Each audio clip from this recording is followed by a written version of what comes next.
la verdad.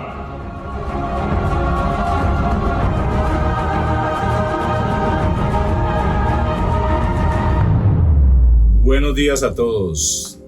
Damos inicio a este estudio de Apocalipsis. Como ya es sabido, entramos ya en el capítulo 19, en el título general de este capítulo y de lo que vamos a ver de aquí en adelante, hasta que anunciemos el otro título. Habla de la batalla de Armagedón y el milenio. Entonces, en la enseñanza pasada vimos la parte del regocijo en el cielo por la destrucción de la gran ramera, que era Apocalipsis 19 del 1 al 6. Hoy vamos a entrar en Apocalipsis 19 del 7 al 10 y el título son las bodas del Cordero. Vamos a leerlo. Gocémonos y alegrémonos y démosle gloria, porque han llegado las bodas del Cordero y su esposa se ha preparado, y a ella se le ha concedido que se vista de lino fino, limpio y resplandeciente, porque el lino fino es las acciones justas de los santos. Y el ángel me dijo: escribe, bienaventurados los que son llamados a la cena de las bodas del Cordero. Y me dijo: estas son palabras verdaderas de Dios. Yo me postré a sus pies para adorarle, y él me dijo: mira, no lo hagas. Yo soy consiervo tuyo y de tus hermanos que requieren el testimonio de Jesús. Adora a Dios, porque el testimonio de Jesús es el espíritu de la profecía. Amén y amén. Bueno, entonces entramos en las bodas del Cordero. Yo he puesto aquí esta parte. Tengamos en cuenta que aquí ya está la iglesia en su totalidad. Todos los salvos que creyeron en el sacrificio de Cristo, ya no hay a quien más salvar. Están judíos, están los gentiles, un solo pueblo, un solo cuerpo. Efesios 2 del 14 al 18, para que lo lean y confirmemos lo que acabamos de decir. Versículo 7. Este versículo nos muestra la razón por la que debemos estar llenos de gozo y alegría, y aquí nos presenta una gran multitud, porque llegó el tiempo para que el Cordero de Dios sea unido a su pueblo. ¿Unido en qué? Por eso habla de una boda. Una boda es de dos, ¿no? En una unión tan íntima que solo puede ser comparada con la boda de un hombre y una mujer. O sea que estamos hablando de las bodas del Cordero como algo simbólico, no como que se vaya a unir un hombre y una mujer, no, sino la mujer como tal, lo vimos, es la iglesia en su totalidad. Es el tiempo de gran gozo por entrar en las moradas preparadas para todos los redimidos, como el gozo de la novia que es llevada a la casa de su marido para comenzar su vida matrimonial. Ese mismo gozo es el gozo que vamos a tener nosotros, como la novia que se va a casar con su esposo, con el que va a ser su esposo. Y esto es lo que habla Juan 14 del 2 al 3. Vamos a leerlo. En la casa de mi padre muchas moradas hay. Si así no fuera, yo os lo hubiera dicho. Voy pues a preparar lugar para vosotros, y si me fuere y os prepararé lugar, vendré otra vez y os tomaré a mí mismo, para que donde yo estoy, vosotros también estéis. Entonces, allá donde vamos a estar, en la casa de nuestro esposo, para vivir con él para siempre. Se habla de que llegó el tiempo tan largamente esperado. Pues sí, la verdad es una espera larga, porque pues se requiere de paciencia. Entonces cuando uno se empieza a impacientar, se le hace más largo el tiempo. Pero entonces sí se trata de una larga espera, de que toda la iglesia esté para siempre con Cristo. Así como el matrimonio es para siempre, esta unión será eterna, para siempre. Y así como un matrimonio es para siempre y no lo puede separar nadie, así mismo nadie nos va a separar del amor de Dios. Después de todo, por fin llegó el día. Por fin llegamos inclusive a esta parte de Apocalipsis, que es una parte que da gozo de saber que ya estamos a punto de estar en la cena de las bodas del Cordero. Mateo 22 del 1 al 14, Efesios 5 del 25 al 32. Aquí yo coloqué un subtítulo que dice: y su esposa se ha preparado. En la TLA dice: ya está lista su esposa, la cual es la iglesia. Entonces podríamos decir aquí que esto es como un aviso para este tiempo. ¿Ya estamos listos? ¿Ya la iglesia está lista? ¿Ya la iglesia se ha preparado para este tiempo? ¿Por qué es bueno saber esto? Porque muchos no estarán listos y muchos se van a quedar. En la PDT dice, su novia ya está lista. O sea que este ya es el tiempo definitivo de las bodas del Cordero, donde ya estaremos con Él, ya para siempre, por toda la eternidad viviremos con nuestro Padre, con nuestro Señor y como en este caso con nuestro esposo. Es como hablar en lo natural del curso prematrimonial donde se prepara para casarse. O sea que nosotros estamos en ¿qué? Mientras llega Jesús por nosotros, estamos en ese curso prematrimonial, preparándonos para ese encuentro, para estar allá.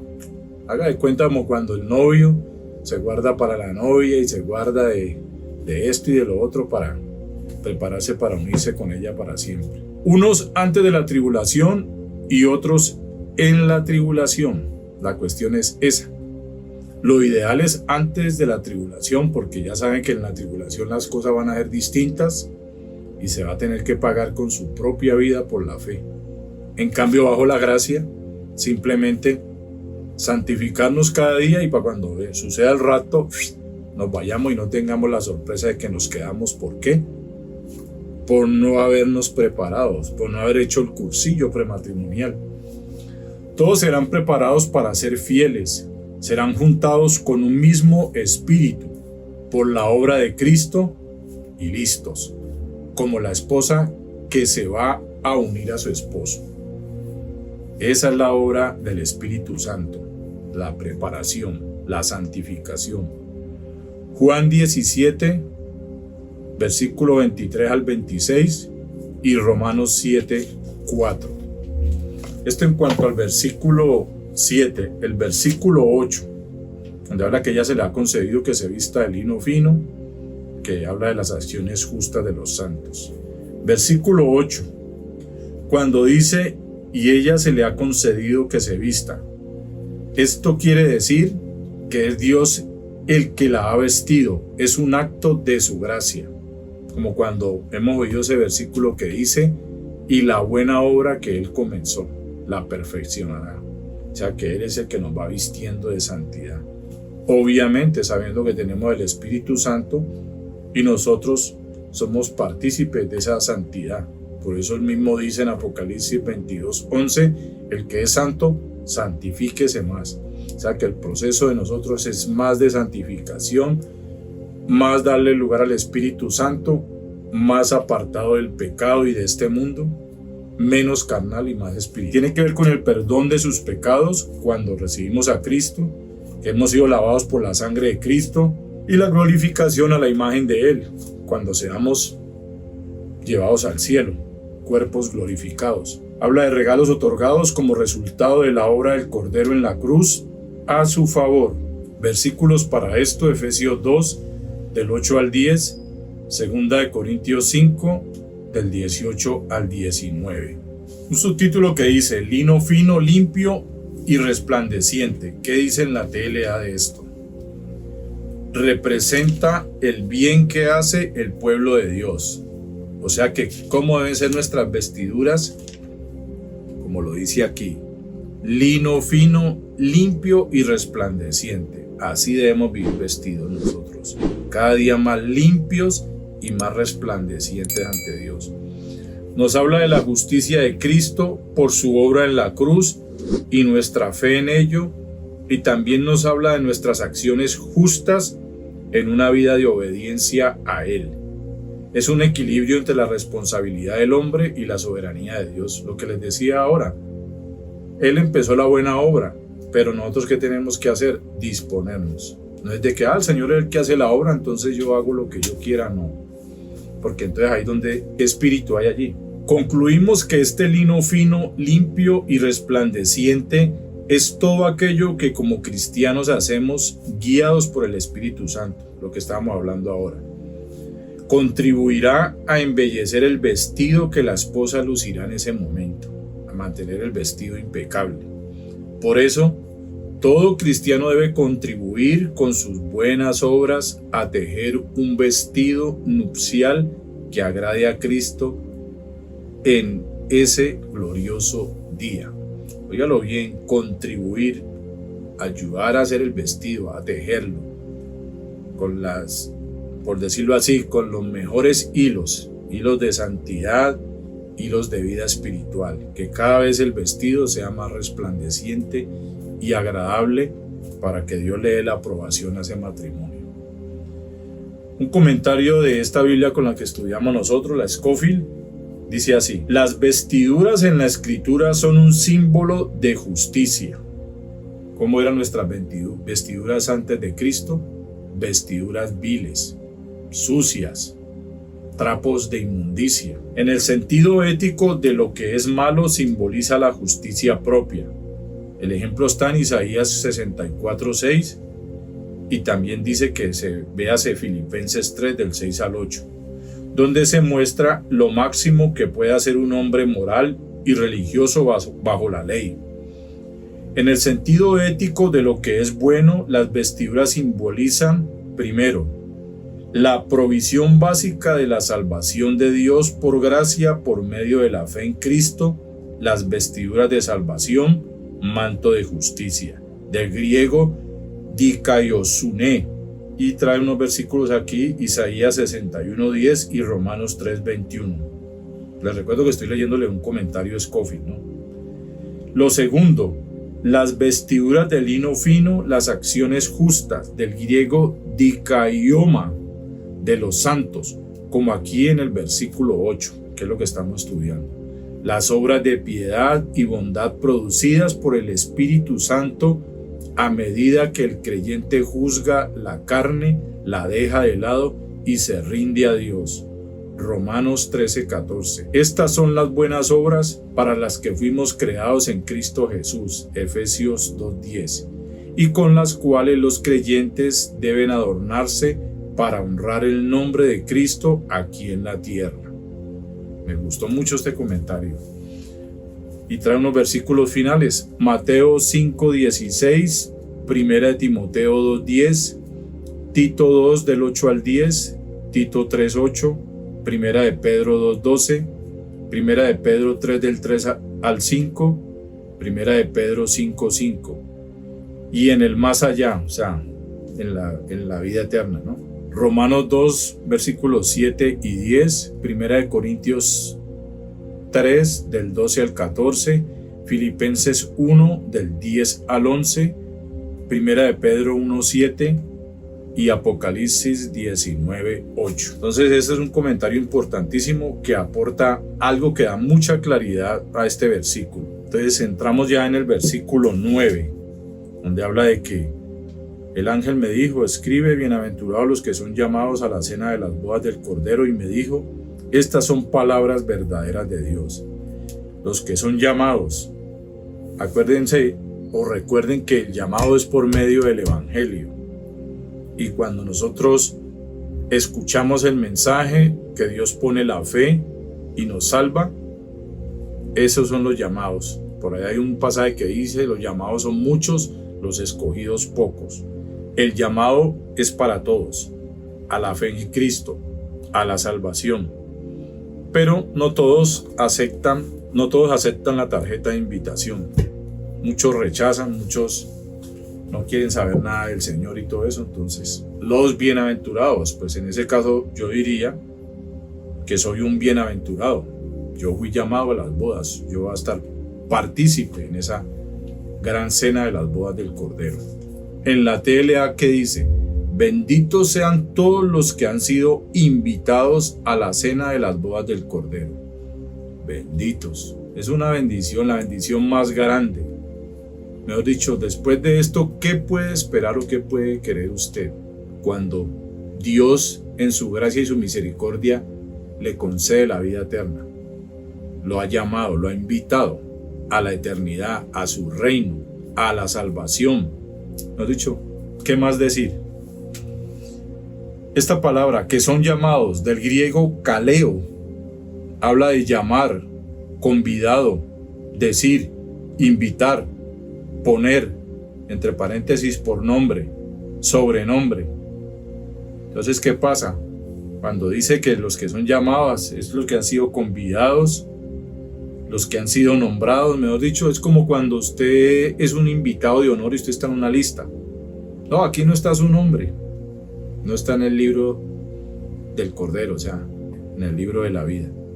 Ahí inmediatamente nosotros como llamados, como convidados, como invitados, quedamos inscritos allí para esa boda. Cuando dice los llamados se refiere a los invitados. Es la bendición más grande de ser llamado a la vida eterna, lo que hablábamos ahora. Esta invitación se hace por medio del Evangelio. El Evangelio es la carta, la invitación, el honor, el privilegio de ser invitado. Es una bendición, yo lo digo propiamente. Creo que la bendición más grande es esa. Saber que Dios me encontró y me dio la invitación. Como cuando usted está metido en un problema y le dicen, vea, tenga mi tarjetica y llámeme y hablamos. Invitado de honor.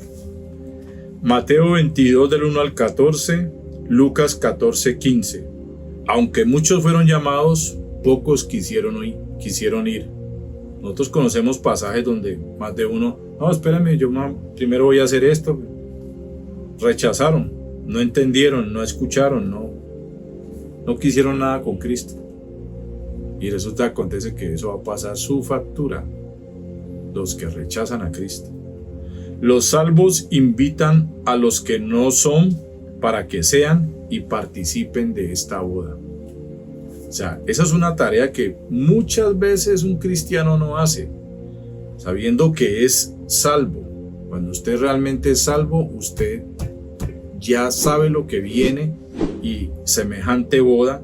Entonces usted quisiera hacer otros partícipes de esto. O sea, usted sentiría en su corazón el deseo de que otros participen de esa boda.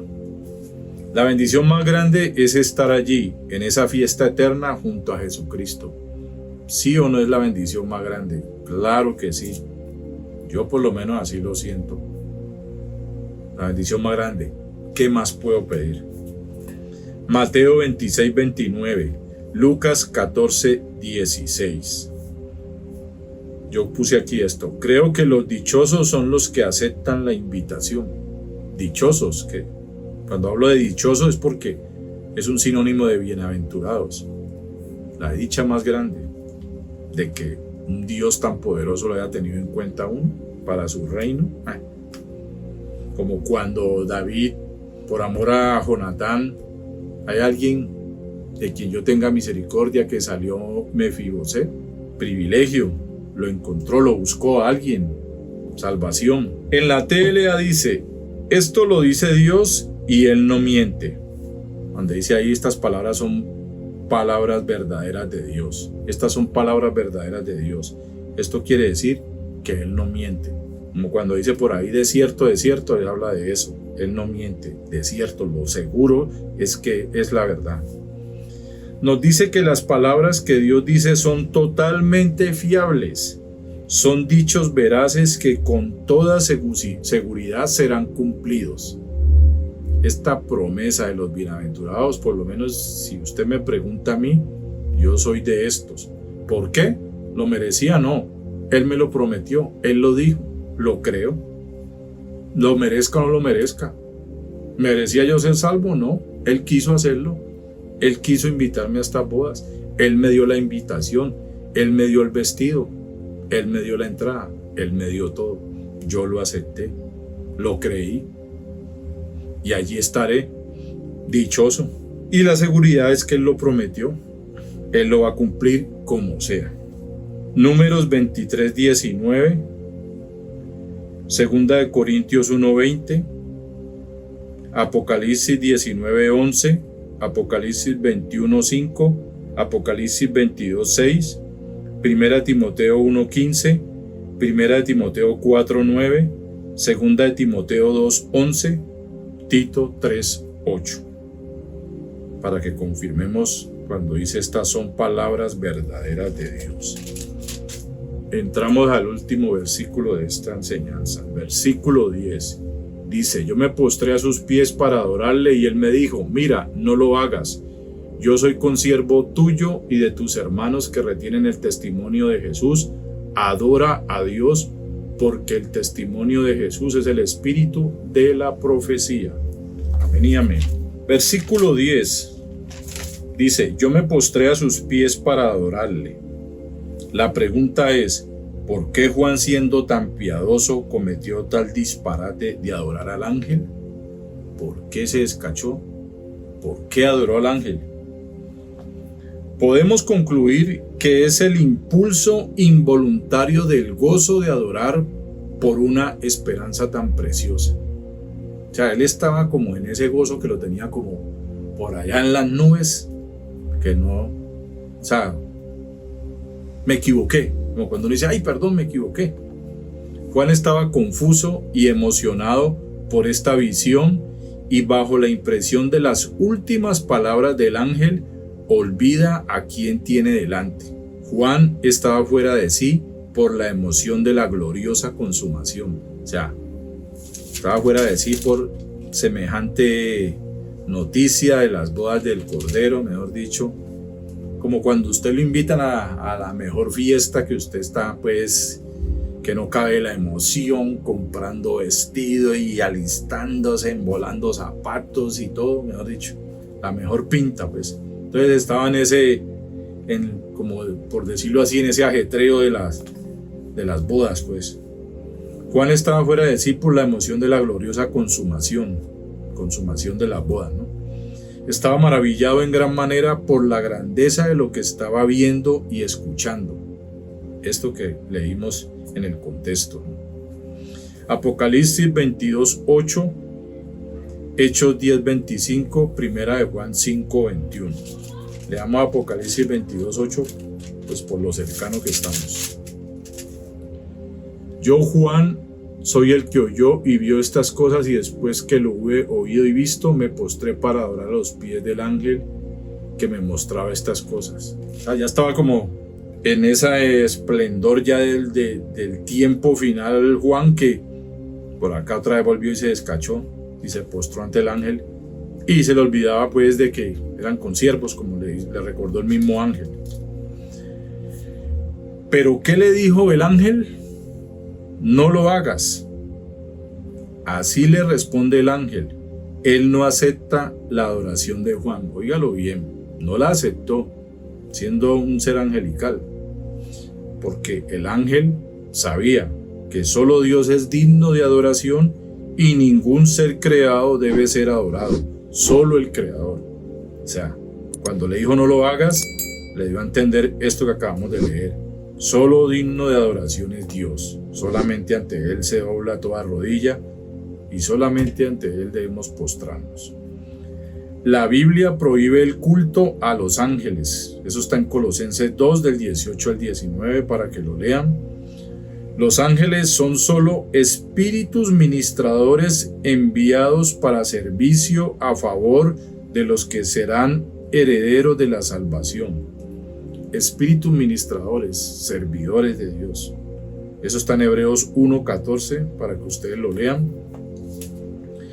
Es como si el ángel le dijera: ¿qué estás haciendo? ¿Cómo se te ocurre? Párate ya mismo. ¿No ves que la adoración solo se la debemos a Dios?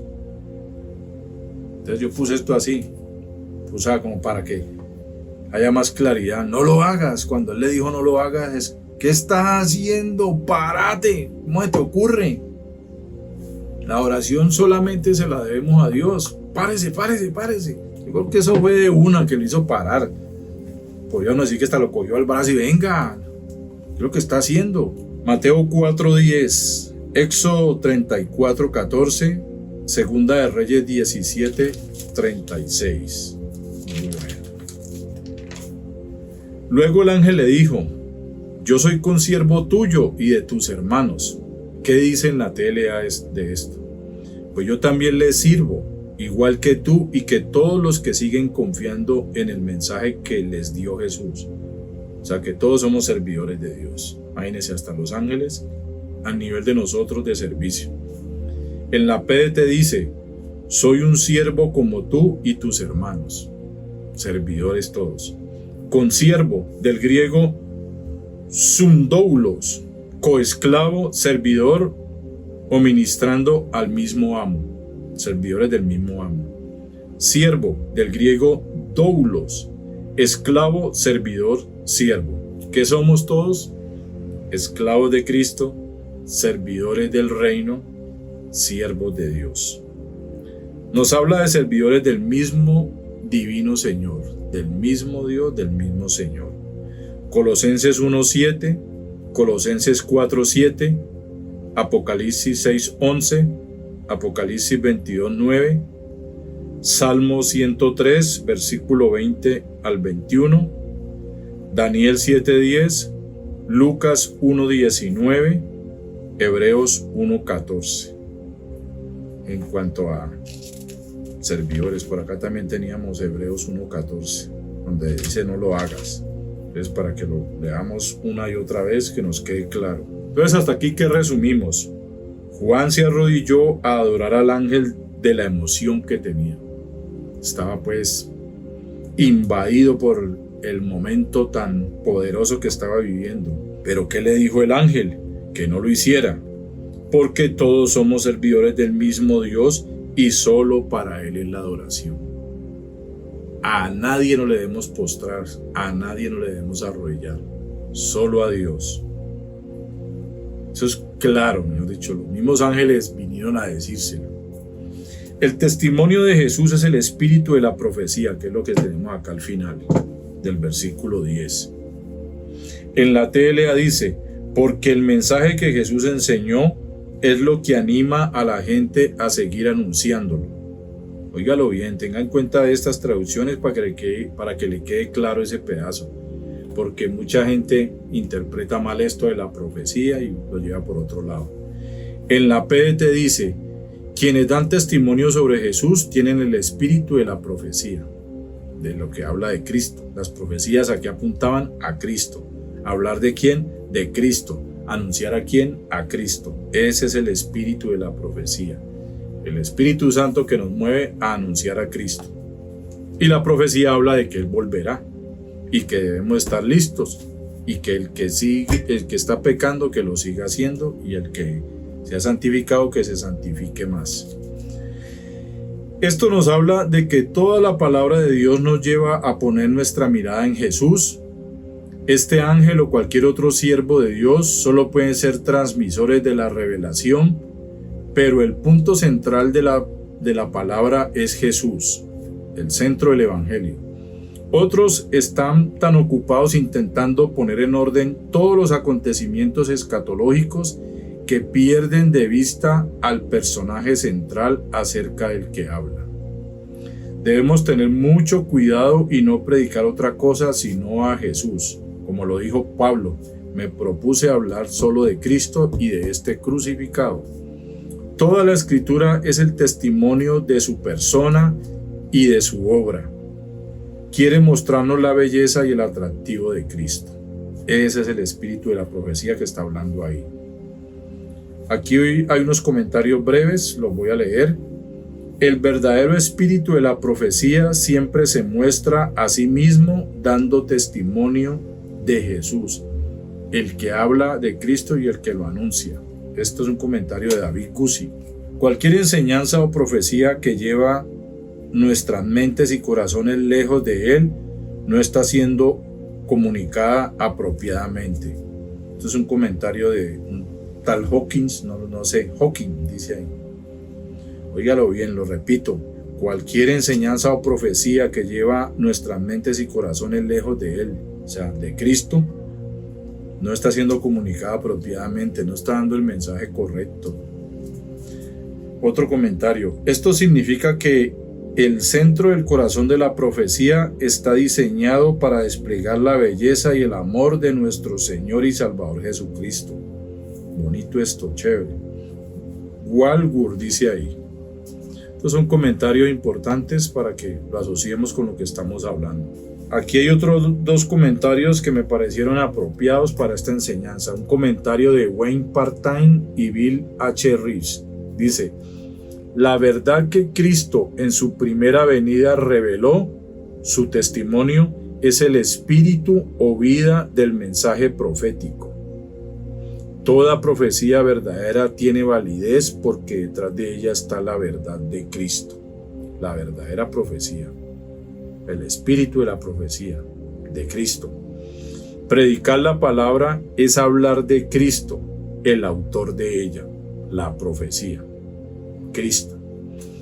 Apocalipsis 1:9, Apocalipsis 12, versículos 11 y 17, Primera de Juan 5:10, Lucas 24, del 25 al 27, también el versículo 44, Juan 5:39, Hechos 3, del 12 al 18, Hechos 10:43, Hechos 13:27, Romanos 3:21 al 22, Primera de Pedro 1, del 10 al 12, Segunda de Pedro 1, del 19 al 21.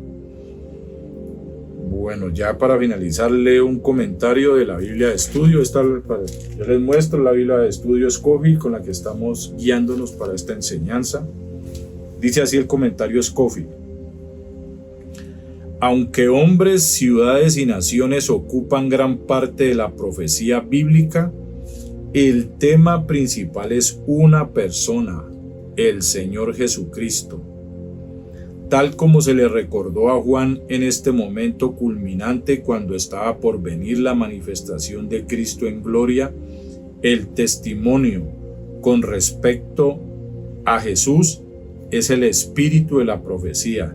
Todos los temas proféticos deben ser analizados con cuidado, pero nunca de manera de oscurecer el lugar central que le pertenece a Jesucristo. O sea, que toda la profecía está centrada en Cristo. Lo que hemos escrito no lo confirma lo que sigue. O sea, todo lo que hemos escrito y hemos estudiado aquí en lo de las bodas del Cordero y aquí al final de esto del Espíritu y la profecía, nos lo confirma lo que sigue. ¿Y qué sigue? La segunda venida de Cristo en gloria. O sea que si analizamos la Escritura, Moisés y los profetas y los salmos que hablan de Cristo, de su venida, después vinieron los evangelios donde Él vino, donde formó sus 12 y donde para ahí en Hechos de los Apóstoles, bajo la guía del Espíritu Santo, mucha gente recibió el mensaje, recibió al Espíritu. Él se fue, dejó el mensaje, nos dejó a nosotros también, para hablar de ¿qué? De la segunda venida de Cristo. Así como Juan el Bautista preparó el camino para la venida de Cristo en su primera venida, a nosotros nos toca, por medio de la predicación del Evangelio, preparar el camino para su segunda venida. Bueno, ya con esto finalizamos lo que tiene que ver con el título, lo vuelvo y lo repito, las bodas del Cordero. Ya para la otra enseñanza vamos a hablar de la segunda venida de Cristo, para que nos preparemos porque esto es muy bueno y muy poderoso. Gracias por la atención y que Dios les bendiga.